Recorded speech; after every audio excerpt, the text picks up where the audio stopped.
In the cold dark between stars, the human ship Aurora floated alone, its metal skin torn by enemy fire inside. The only sound was the slow drip of blood hitting the floor. Daniel lay there, his body broken, his breath shallow. He knew no rescue was coming. Earth was far behind, and his crew was gone, all of them dead in the last battle. He closed his eyes, waiting for the end outside. A huge alien ship hung in silence, shaped like a coiled serpent, its surface alive with shifting light. This was the royal vessel of the Zenthari. A race of warrior women feared across the galaxy. They were tall, strong, with violet skin and eyes that glowed like distant stars. For centuries, they had ruled the outer rim with honor and steel, but they carried a secret pain. No Zenthari child had been born in over 200 years. Their eggs would not hatch. Their bloodline was dying. Commander Lisa stood on the bridge of her ship. Her silver eyes fixed on the small human craft sensors showed one life. Sign weak but steady, her second in command. Maria stepped forward, her voice sharp. Why do we waste time on a dying human? They are weak, short-lived and dangerous. Lisa did not look at her. I saw the battle from afar. This one fought until his ship broke. Apart, he did not run. He did not beg. Maria crossed her arms, then let him die in silence. No, Lisa said softly. There is something in him. I cannot explain, against all protocol. She ordered a boarding party of one herself. She stepped into the airlock and crossed the void in a sleek shuttle. When she entered the Aurora, the lights were dim, red emergency beams flickering. She followed the trail of blood to the control room. There he was, Daniel, pale and bleeding. But his eyes opened when she entered. He did not reach for a weapon. He did not flinch. He just looked at her with quiet calm. You are the enemy, he whispered. I was, she replied, but war ends when one side stops fighting. You stopped because you had no one left to protect. Gave a weak smile. Yeah, something like that. Lisa knelt beside him, her armor humming softly. She had studied humans. They were fragile. Yes, but full of fire. They wrote songs about love in the middle of war. They planted gardens on dead worlds. They dreamed even when dying. Why? Help me, he asked. Because maybe you are the answer. She said, though she did not know to what. She carried him back to her ship, ignoring the shocked looks of her crew. Maria met her at the docking bay, her face tight with anger. You bring a human onto our sacred vessel after all they have done? What have they done? Lisa asked calmly. They defended their home just as we would ours in the medical wing. Daniel was placed in a healing pod filled with golden fluid that sealed his wounds, but the machine beeped in warning. His blood loss was too great. Human blood could not be replaced with Zenthari fluid. Their biology was too different without a transfusion. He would die within hours. Lisa stood by the pod, watching his chest rise and fall slowly. She remembered the old texts. The forbidden ritual of blood bonding once used by Zenthari queens to strengthen their line. It had not worked in generations. The elders called it myth. But something in her heart said try. That night she returned to the pod alone. She pressed her palm to the glass and the machine opened. She helped Daniel sit up. He was weak but awake. I am going to do something no one has done in centuries, she said, before he could ask. She drew a thin blade across her wrist. Then took his hand and pressed his wound to hers. Their blood mixed red and violet, dripping onto the floor. The room trembled. The walls lit up with ancient symbols no one had seen in lifetimes. Daniel gasped as warmth flooded his body. His skin glowed, faintly golden. His breathing steadied. His eyes brightened. Maria burst into the room, her face full of fear. What have you done, Commander? That ritual is forbidden. It has failed every time, but this time it did not, Lisa said. At that moment, a deep chime echoed through the entire ship. Every Zenthari woman aboard stopped what they were doing. They felt it in their bones, a pulse like a heartbeat long forgotten from the royal nursery. Deep in the ship came a sound no one had heard in 200 years. A soft crack, then another. Eggs long cold and still now glowed with life. Maria fell to her knees, tears running down her cheeks. It is real. The miracle is real. Daniel looked at Lisa, his voice full of wonder. What did I do? You gave your blood not for power, not for war, but for life. She said that is what was missing all along. In the days that followed, the Zenthari people changed. They stopped drilling for battle. They gathered in the gardens, they sang old lullabies, they watched over the eggs with gentle hands. Daniel walked among them, not as a prisoner but as a guest of honor. Children who had never seen a human before reached for him with curious hands, and he smiled and let them touch his face. Lisa walked with him through the ship, now alive. With color and sound, she showed him the star maps, the libraries, the training halls where warriors once trained, now filled with caretakers tending to new life. "You saved us," she said one evening, as they stood on the observation deck, watching a nebula bloom in the distance. "I did nothing," he replied. "You believed in something no one else would. But it was your blood, your choice to keep fighting even when all was lost, that gave us hope." Maria, who once saw him as a threat, now stood guard outside his quarters. Not because she had to, but because she wanted to. She brought him fruit from the new gardens and asked him questions about Earth, about oceans and mountains and the color of human sunsets. She told her stories of snow and fireflies, of cities that reached the sky and villages where people knew each other by name. She listened with wide eyes, and for the first time in her life she felt something other than duty. She felt wonder. The elders came to Daniel not with weapons, but with gifts. They offered him a place among them, a voice in their council. He refused, not out of pride but humility. "I am just a man," he said. "I do not know your ways. I only know that life is precious and worth protecting." "That is enough." They said more than enough as weeks passed. Daniel grew stronger, but he also grew thoughtful. He watched the Zenthari women care for their young with fierce love and gentle hands. He saw how they shared food, how they sang to the hatchlings, how they honored every life one night. He found Lisa in the egg chamber. She sat cross-legged before a glowing shell, her hand resting on its surface. "Will they be strong?" he asked. "They will be kind," she replied, "and that is stronger than any weapon."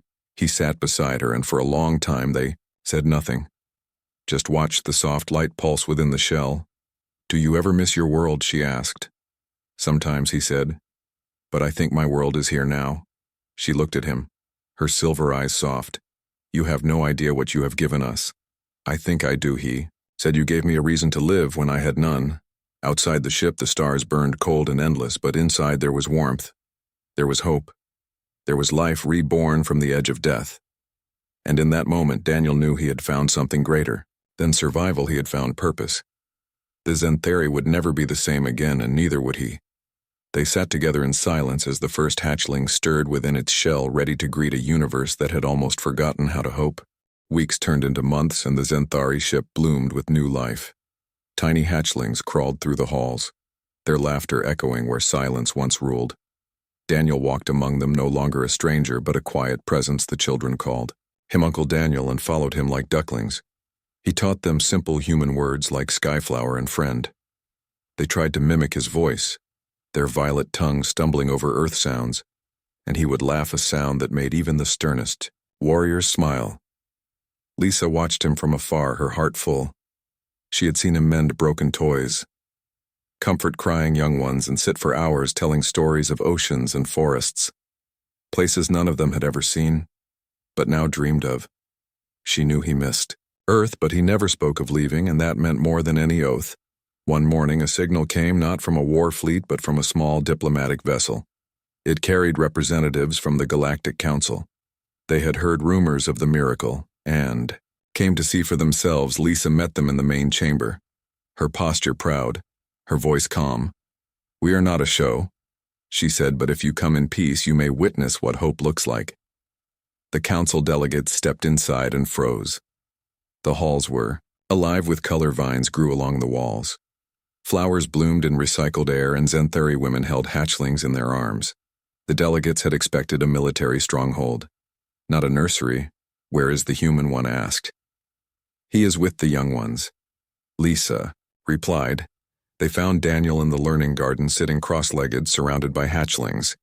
He was showing them how to draw shapes in the soft soil. One little one held up a lopsided circle, and he nodded. "Yes, that is the sun." The delegates exchanged glances. "This is the man who sparked the miracle. He does not speak of it," Lisa said. "He simply lives it." After that visit, word spread faster than light. Ships from a dozen species arrived, not to fight but to learn. They brought scientists, healers, poets. They asked not for weapons but for stories. They wanted to know how a dying race found new life, and the answer always led back to one quiet human man, Daniel. Never gave speeches. He never claimed credit when asked. He would only say, "I bled they chose." To believe that was enough, but peace never lasts long in the galaxy. One day alarms blared, red lights flashed across the ship. A new fleet appeared on the edge of their space. Not Zenthari, not Council. This was the Krell, a brutal empire that fed on fear. They had heard of the miracle too, but not to admire it, to steal it. They believed the secret was in Daniel's blood, and they wanted it for themselves. Maria ran to Lisa, her face hard. "We must hide him," no, Lisa said. "We must protect what we have built." Daniel stood at the observation deck watching the Krell ships approach, black jagged things like broken teeth. He felt fear but also resolve. He turned to Lisa. "If they take me, they will hurt your people. We will not let them," she said. That night the Zenthari prepared not for war as they once did, but for defense. They armed themselves not with rage but with purpose. Every warrior took a post. Every caretaker hid the young in shielded chambers. Daniel refused to hide. He stood beside Lisa on the bridge. "You do not have to do this," she said. "Yes, I do," he replied. "This is my home tooth." Krell hailed them. Their leader, a scarred brute named Vorlag, appeared on the main screen. "Give us the human or we burn your ship," to ash Lisa stepped forward, her voice steady. "The human is not ours to give. He is under our protection, and we do not surrender those we care for." Vorlag laughed. "You think your nursery songs will stop my guns? We do not fight with songs," she said. "We fight with truth." The battle began not with missiles, but with silence. The Zenthari ship did not fire first. Instead, it opened its comms and broadcast something.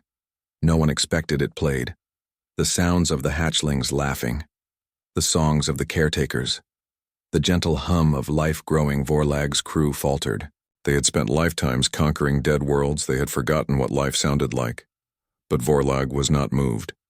He ordered his weapons charged just as the first blast was about to fire. Daniel stepped forward and spoke into the comm. His voice, calm, clear. "This is Daniel of Earth. I am not a weapon. I am not a cure. I am just a man who gave blood to someone who believed in me. If you want a miracle, you will not find it in my veins. You will find it in your own choice to stop hurting others." For a moment there was silence, then something unexpected happened. A Krell soldier on one of the smaller ships lowered his weapon.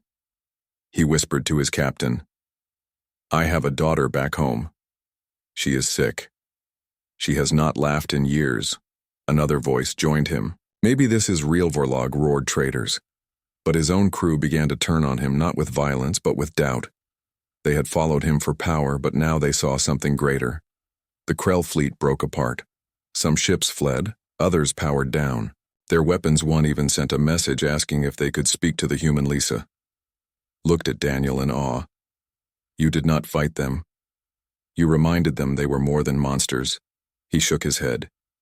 "They remembered it themselves. I just gave them space to hear it." In the days that followed, the Zenthari ship became a beacon, not of war but of healing. The broken Krell ships that stayed were repaired, not as prisoners, but as guests.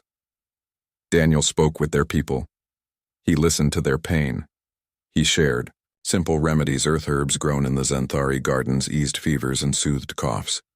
The Krell children who had known only drills and fear now played with Zenthari hatchlings under soft lights. Vorlag was locked away, not in a cell, but in a quiet room with books and a window to the stars. Lisa visited him once. He did not speak, but he watched the hatchlings below for a long time. The Galactic Council returned this time not as observers, but as allies.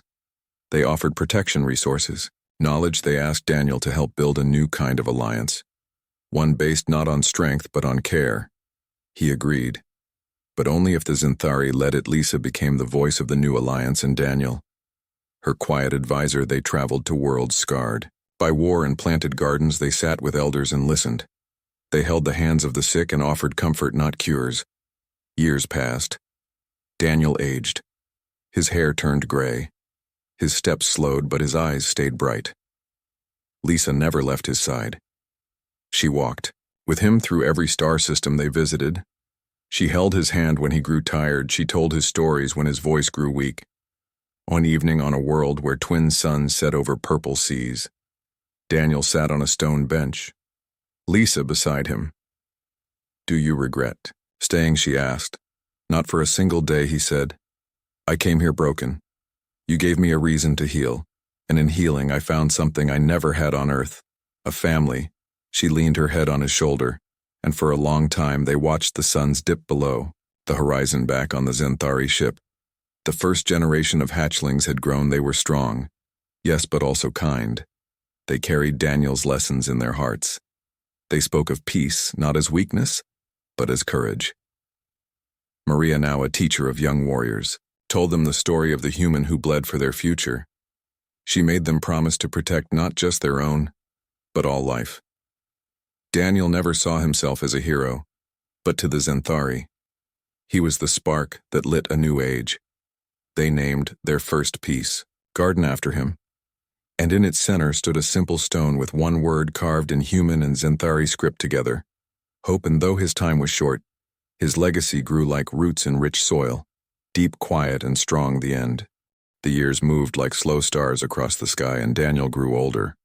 His steps no longer quick, his hands no longer steady, but his presence still carried weight among the Zenthari people. Children who once crawled at his feet now stood tall as warriors, healers, and thinkers, and all of them called him uncle. Still, they came to him with questions about Earth, about kindness, about how to face fear without becoming cruel.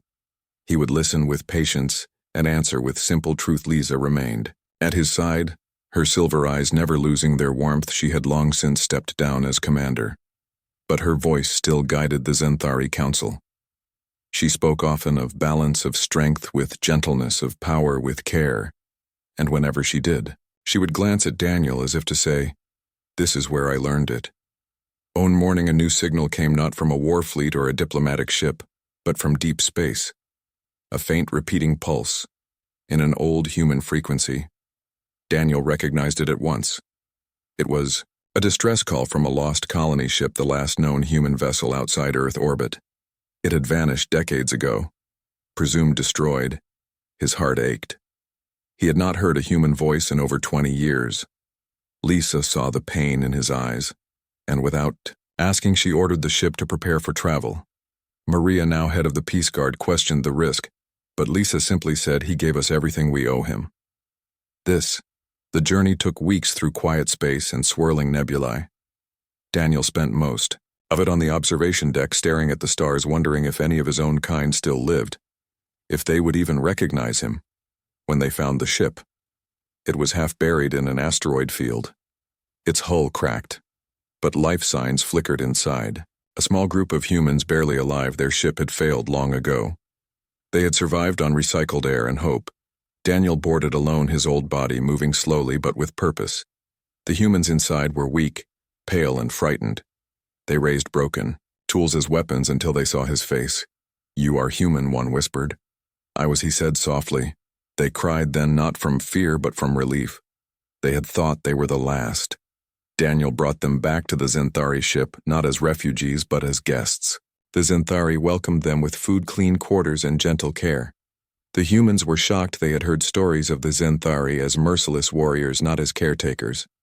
Lisa met them in the main hall, her voice calm. "You are safe here. We do not take what is not given. We do not harm those who mean no harm." The humans stayed for weeks, healing, regaining strength. They watched the Zenthari young ones play. They listened to songs they had never imagined. They saw gardens growing in metal halls, and peace where they expected war. Own woman named Claire spent hours talking with Daniel. She had been a teacher on the colony ship. She asked him how he had changed an entire race. "I did not change them," he said. "They were always capable of this. They just needed to remember." Claire looked at Lisa, who stood nearby, watching over a group of hatchlings and humans playing together with soft toys. She smiled. Maybe we all need someone to remind us. As the humans grew stronger, they faced a choice: return to the empty void or stay and build something new with the Zenthari. After long talks, they chose to stay, not as humans among aliens, but as part of something new, a bridge between worlds, They helped design new learning rooms blending human history. With Zenthari wisdom, they taught the young ones about Earth music, and the Zenthari taught them star navigation and healing chants together. They planted a new garden with seeds from both worlds. Tomatoes grew beside glowing Zenthari moon blossoms. Daniel watched it all with quiet joy. But his body continued to weaken. He spent more time resting, less time walking. Lisa never left his side. She read to him from old human books. She held his hand during storms of pain. She whispered stories of the first hatchlings who now stood as leaders. One night he woke gasping, not from pain but from a dream. He had seen Earth, not as it was in war, but as it could be green and whole again. "What is it?" Lisa asked. "I think it is time," he said. She knew what he meant her. Throat tightened, but she nodded. He did not mean death. Not yet, he meant return. The Zenthari ship turned toward the inner galaxy, toward the blue-green world that had once been home. They traveled for months, Daniel growing weaker with each passing. Weak, but his spirit stayed strong. When Earth came into view, it was not the ruined battlefield he remembered. The wars had ended long ago. Cities were rebuilding, forests were returning. The oceans were healing. It was not perfect, but it was alive. A small shuttle carried Daniel down alone. Lisa stayed in orbit, respecting his need to say goodbye on his own. He landed near an old coast, where he had once played as a boy. The air smelled of salt and pine. He walked slowly along the shore, his feet in the sand. For the first time in decades, he sat on a rock and watched the sunset colors bleeding across the sky. Red, orange, gold. Just like the healing pod that had saved him so long ago. He did not stay long.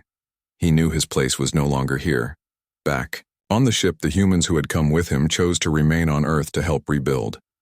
They hugged Daniel tightly before they left, promising to carry his story. As the Zenthari ship lifted into the stars once more, Daniel stood on the deck watching. Earth shrink behind them. "You are not going back?" she asked. "No," he said. "My home is with you." In the months that followed, he spent his days in the Peace Garden, the one named after him. Young Zenthari and human children played around him. He told them stories until his voice faded. He held their hands until his grip grew light. Lisa stayed with him every moment. She brushed his hair from his forehead. She sang the old lullabies she had once sung to hatchlings. Now she sang them to him on his last morning. The sun rose soft and golden light filled the room. He looked at Lisa and smiled. "Thank you for seeing me not as a tool, not as a cure, but as a person. You were always more than that," she whispered. He closed his eyes and did not wake. The entire ship fell. Silent, even the hatchlings knew something sacred had passed. Maria rang the old bell once used for fallen warriors, but this time it rang for peace. They did not bury him in metal or stone. They released his body into space, wrapped in vines and flowers. From the garden, as his pod drifted into the stars, the Zenthari sang not a war chant but a song of gratitude. Lisa stood at the observation deck long after he was gone, her hand on the glass where his had once been. Years later, a new generation rose. They knew Daniel only through stories, but they lived his lessons every day. They protected the weak. They chose peace when they could. They remembered that strength was not in destruction, but in care. Claire returned from Earth once with a gift, a small tree grown from an earth seed.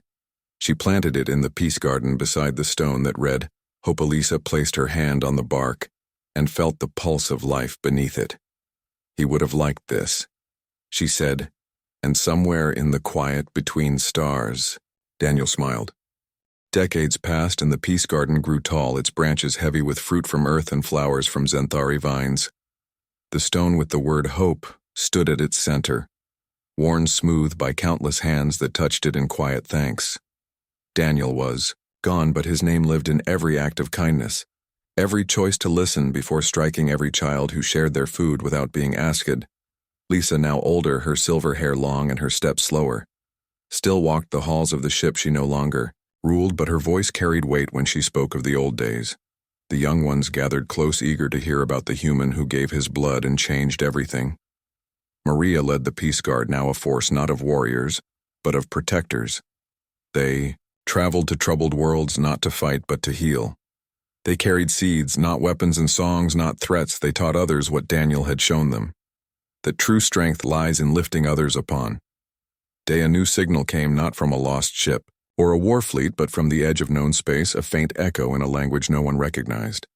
It pulsed with rhythm like a heartbeat, but deeper. Older, the ship's scholars studied it for weeks and could not translate it. But Lisa felt something. In her bones, it felt like a call. She called for the council and said, "We must go." Many argued it was too far, too unknown, too dangerous.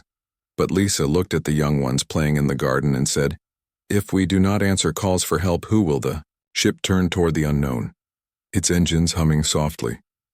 It passed through nebulae where light bent like glass and past stars so old they whispered secrets in the dark. After many months they found the source. A small moon hung in silence, its surface covered in ruins. Tall spires of black stone twisted like frozen screams. The signal came from deep below. Scans showed no life, no heat, no movement yet. The pulse continued steady and strong. Lisa led a small team down, Maria at her side and a young Synthari named Nora who had been born in the first wave of hatchlings after the miracle. Nora carried Daniel's old journal, its pages worn soft with time. She had read it every night since she was small. They entered the ruins through a wide archway, covered in symbols that shifted when touched. The air inside was cold but not empty. It hummed with energy like the day Daniel's blood touched Lisa's, deep in the heart of the moon. They found a chamber circular and smooth. In the center floated a sphere of dark crystal. It pulsed with the same rhythm as the signal. As Lisa stepped closer, the sphere glowed and a voice filled the room. Not in words, but in feelings. It showed them images. A race long gone, their world dying, their children fading. They had searched the stars for help but found only war. They had poured their last hope into this place. A beacon meant to find a species kind enough to care, not strong enough to conquer. Nora gasped. "It is like our story." Lisa understood then this was not a call for rescue. It was a test. The sphere asked a question not in sound but in thought. "What do you offer?" Maria stepped forward. "We offer protection." The sphere dimmed. Nora stepped next. "We offer knowledge." It flickered but did not brighten. Lisa closed her eyes and remembered Daniel's words. "I am not a weapon. I am just a man who gave blood to someone who believed in me." She spoke softly. "We offer nothing but our presence. We do not come to take or to fix. We come to stand with you in your pain." A sphere blazed with light. Warmth filled the chamber. The walls shifted and from the floor rose a single seed, small and silver. It floated to Lisa's hand. The voice returned. "Not as a test, but as a gift. You have passed not by power, but by heart. This is the last of our world. Plant it where kindness grows." They returned to the ship in silence, the seed resting in a small box lined with moss from the peace garden. Back among the stars, Lisa called a gathering. Not just of Zenthari, but of all who lived aboard humans, Krell and others who had joined over the years. She held up the seed and told them the story. "This is not ours to keep." She said, "It is ours to honor." They planted it in the peace garden beside Daniel's tree. The soil was mixed, with earth from 100 worlds watered with tears of joy and memory. Within days the seed sprouted not with leaves but with soft light. It grew into a slender tree, its branches humming with the same rhythm as the signal on the moon. Its fruit glowed like captured stars, and when eaten it did not fill the stomach but the spirit. It brought dreams of unity, of understanding, of love without fear. Word spread again across the galaxy, not of a weapon or a cure, but of a tree that healed the hardships, came not to steal but to sit beneath its branches. They brought their pain, their grief, their broken trust, and left lighter. Not fixed, but Nora became the keeper of the tree. She told Daniel's story to all who came. She taught them that miracles are not grand events but small choices made with care. Lisa watched from a distance, her heart full. She saw Maria playing with Krell children in the garden. She saw humans and Zenthari sharing meals under the glowing branches. She saw a universe slowly learning to breathe again. One evening as the twin moons rose, she sat beneath the new tree, her hand resting on its warm bark. "You would be proud," she whispered to the stars. And though no voice answered, she felt a warmth like a hand on her shoulder, like a quiet laugh in the wind, like the soft pulse of a heart that never truly stops. The garden grew larger each year. More species came, more seeds were planted, more stories shared. The ship was no longer just a vessel. It was a home, a living promise that even in the vast cold of space, kindness could take root and bloom. And in every leaf, in every song, in every child who chose peace over pride, the spirit of one quiet man lived on, not as a legend, but as a lesson. The end. Time flowed like a quiet river through the ship now known across the galaxy, not as a war vessel, but as the vessel of the garden. Its halls echoed with the sounds of many voices, many steps, many hearts beating together. The peace garden had grown, so large it wrapped around the central core of the ship, vines climbing the walls, fruit trees blooming in recycled air, and at its heart stood two trees side by side, one from Earth, one from the lost moon, their branches intertwined, their light mingling. Like old friends, Lisa was very old now, her silver hair long and her hands thin, but her eyes still held the same calm strength that had once faced down empires. She no longer walked the halls as often, but she did not need to. Her presence lived in every rule, every song, every choice made by the young ones who had grown up in the shade of Daniel's legacy. Marion, now gray at the temples, led the Peace Guard with the same fire she once used in battle but turned now toward healing. She trained new members not in weapons but in listening, in patience, in how to sit with someone in pain without trying to fix it right away. Nora, the young Zenthari who had once carried Daniel's journal, was now a teacher herself. She ran the story circle where children of all species gathered each evening to hear tales of the past, not just of war but of small brave moments, a human sharing his last piece of bread, a Krell soldier lowering his gun, a Zenthari warrior choosing to sing instead of strike. One day, a new child came to the circle, small and quiet, with pale blue skin and eyes too large for her face. She sat in the back saying nothing. Nora noticed her but did not push. She simply told the story of Daniel giving his blood not for glory, but because someone asked for help. After the story, the child stayed behind. "My name is Eli," she whispered. "I come from the outer rim. My people are sick. They do not laugh anymore." Nora knelt beside her. "What do you need?" "I do not know," she said. "We just feel empty." Nora took her hand and led her to Lisa, who sat beneath the twin trees wrapped in a soft shawlies. I looked at the child and saw not a problem to solve, but a heart to hold. "Stay with us," she said. "You do not have to speak. You just have to be." Eli stayed. She helped water the garden. She watched the hatchlings play. She sat under the glowing tree and dreamed of home, not as it was, but as it could be. Weeks passed, and slowly she began to smile, then to laugh, then to sing a soft song from her world that no one had heard before. The song was sad but beautiful, and when she finished, the whole garden was silent, then clapped, not out of pity but out of respect. That night, Eli asked if she could take a seed from the glowing tree back to her people. Lisa said, "Yes, but not just the seed. You must take the lesson with it." "What lesson?" Eli asked. "That healing begins when someone sees you and says you matter." Eli nodded and packed a small pouch with soil from the garden, a seed from the glowing tree, and a page from Daniel's journal copied by Nora. When she left the ship, she did not go alone. Maria sent 2 peace guards, not to protect her, but to learn from her world. Months later, a message came, not in words but in song.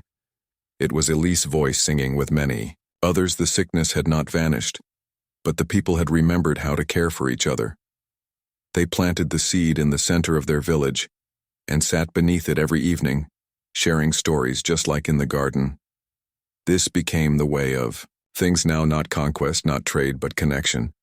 One world reaching out, another answering, not with force but with open hands. Lisa watched it all from her quiet place beneath the trees. She saw the ship filled with beings who once would have killed each other, now sharing meals, teaching each other their languages, playing games that mixed their traditions. One afternoon, as the light from the twin suns filtered through the leaves, she felt her breath grow shallow. She did not fear it. She had lived long. She had loved deeply. She had helped build something that would outlive her. Nora found her there.